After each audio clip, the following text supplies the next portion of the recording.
বিএনপির চেয়ারপারসন বেগম খালেদা জিয়ার উপদেষ্টা আবুল খায়ের ভূঁইয়া বলেছেন, শেখ হাসিনা ক্ষমতায় থেকে জোর করে অনেক আইন করেছেন, কিন্তু জনতার জোয়ারে সব ভেসে গেছে।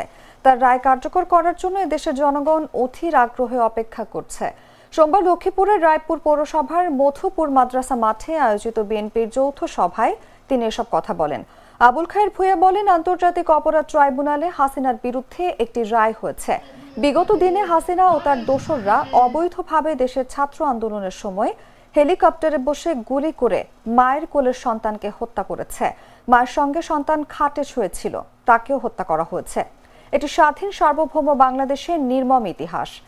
তিনি বলেন, শেখ হাসিনা গণতন্ত্র হরণের জন্য জোর জবরদস্তি ক্ষমতায় থাকার জন্য অস্ত্র দিয়ে নিরস্ত্র নিরপরাধ শিশু ও ছাত্রদের উপর হামলার নির্দেশ দিয়েছেন এবং হত্যাকাণ্ড ঘটিয়েছে।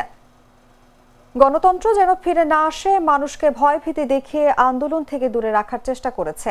কিন্তু এই অপশক্তিকে ক্ষমতাচ্যুত করার জন্য ছাত্র জনতা ঐক্যবদ্ধ হয়েছে, যার কারণে হাসিনা বাংলাদেশ থেকে বিদায় নিতে বাধ্য হয়েছে। আজ তার মৃত্যুদণ্ডের রায় ঘোষণা করা হয়েছে।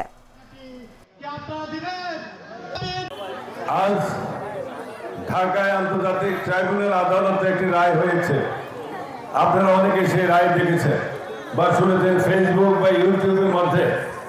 বিগত দিনে হাসিনা এবং হাসিনার দোসরেরা যারা অবৈধভাবে বাংলাদেশের ছাত্র আন্দোলনের সময় হেলিকপ্টারে বসে গুলি করে মায়ের কোলে সন্তানকে হত্যা করেছে, বাংলাদেশের ছাত্র আন্দোলনের সময় যারা স্কুলগামী ছাত্র যখন মায়ের সাথে খাটের মধ্যে শুয়ে আছে তাকে হত্যা করা হয়েছে, আজকে তাকে ওই স্পেশাল ট্রাইব্যুনালে তার বিচারাধীন সম্মুখীন হইতে হয়েছে এবং সেখানে এবার বাংলাদেশের স্বনামধন্য আইনজীবীরা তার সে রায় দিয়েছে।